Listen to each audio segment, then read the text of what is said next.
If you play tank realistic battles, you know that planes can have huge influence over the situation on the ground, especially those that carry heavy bombs or have big enough guns to fight tanks. But what if you was able to fight tanks with a simple fighter? When I checked this plane for the first time, I wasn't sure if what I saw was intended.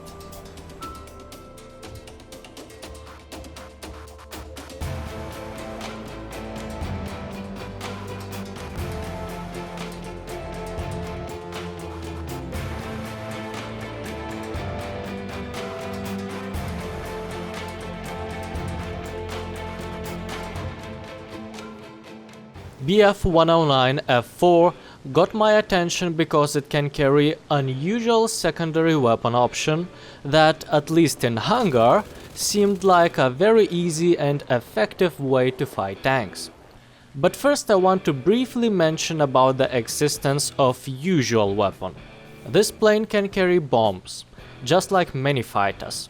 There are two options, either 450 kilograms, which are so weak that I don't even have a single kill recorded with those, or one 250 kilograms. This one is much stronger. Explosion can sometimes even lead to double kills if opponents are close, or the blast can damage enemy fighters behind you. Since bomb is located at the aircraft's center, it's quite easy to drop it accurately. In most cases, one bomb will reward you with one kill. But opponent's team will usually be bigger, and returning to airfield every time to resupply one bomb is a little inconvenient. That's why my attention was caught by unusual secondary weapon option. Instead of bombs, you can take a pair of 50mm machine guns. I know this raises questions. If you are not familiar with these weapons, calling machine guns on military aircraft unusual option might sound a little unusual. Plane already has 2 low-cal machine guns and even 1 cannon. How adding more machine guns can suddenly turn it into a good aircraft to attack tanks? Well, it's all because of ammunition these additional machine guns use. You can have a belt that mainly consists of armor-piercing Cermet core bullets. These can reach up to 50mm of penetration.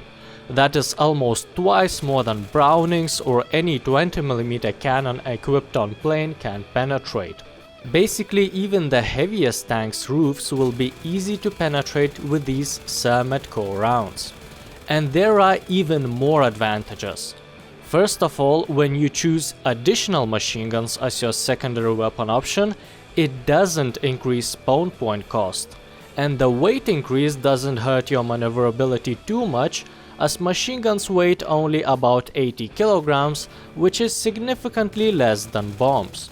Additionally, bombs are just a dead weight if you are intercepted by enemy fighter, while machine guns, even if designed to fight armored targets, will provide a nice firepower bonus in air combat as well.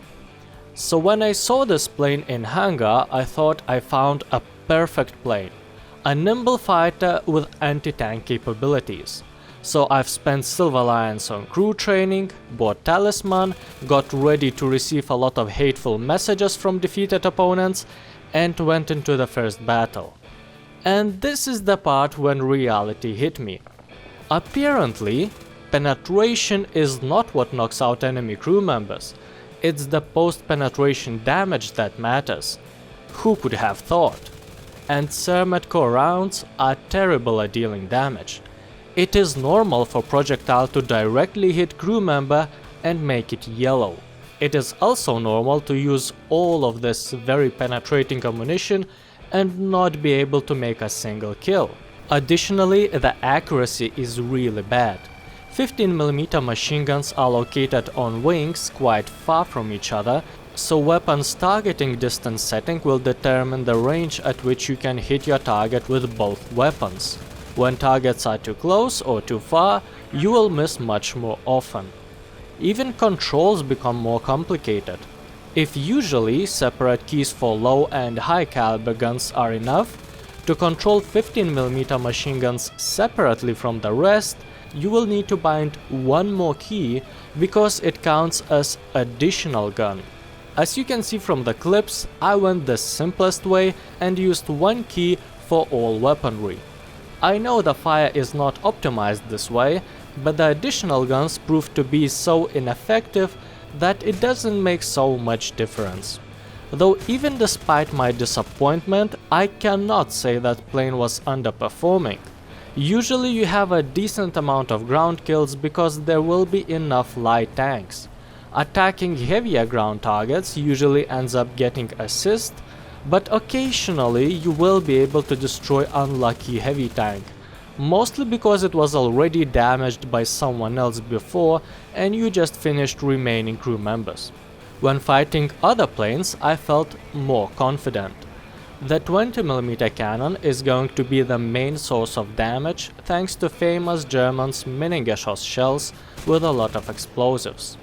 Pair of low caliber machine guns add some firepower too, but for the most part can be ignored. They are only capable to penetrate fuel tanks but deal very little structural damage. All these default weapons are located at the center of a plane, so there is almost no dispersion. If your aim is good, most of the projectiles will hit the target. Additional machine guns are a bit different. The accuracy is quite random, but penetration is more than enough. Bullets will easily pass through any armor plates that are present on the aircraft and deal damage directly to enemy pilot.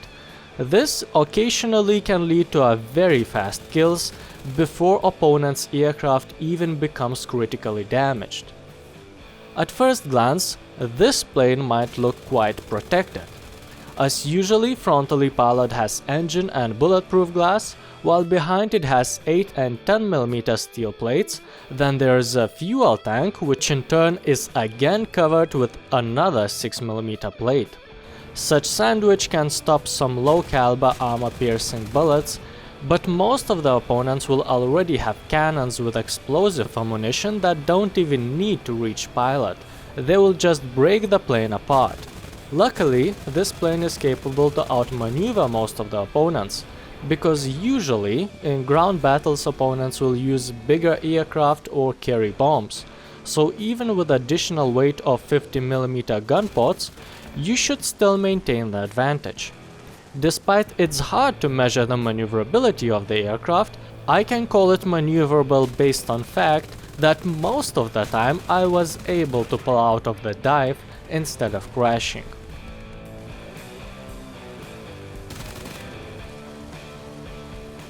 I would rate this plane 5 better than nothing gun pods out of 10. Overall, the plane felt nice, but it has very narrow specialization. The only advantage it can offer when compared to other planes, when you want to deal damage to heavy ground units, you don't need to have that much respawn points. Even then it stays quite ineffective plane as it deals very little damage. But sometimes it can be the only option available if you get destroyed before you had a chance to accumulate more respawn points to be able to equip bombs. Anyway, 15mm machine guns are better than nothing. Even if their effectiveness is pretty low, they will be useful against any target, be it tanks or planes. Which makes it jack of all trades, master of none. When you need to focus either air or ground targets, there will always be better plane for that task. But if situation changes during the course of battle, that option might become irrelevant. While 15mm gun pods are safe middle ground. I like that I can deal with opponents' planes already in the air, then easily switch and attack ground targets, and switch back to planes again if necessary. Of course, at a cost of reduced overall effectiveness. If you want to see a really low effectiveness in action, I would suggest you to check Italian aircraft that has 102mm cannon, which is the biggest plane cannon in the entire game. This video can be found in top left corner, otherwise YouTube recommended video is in bottom left. And the rest of the seconds let's dedicate for usual YouTuber stuff. Subscribe, a comment, and dislike the bell button.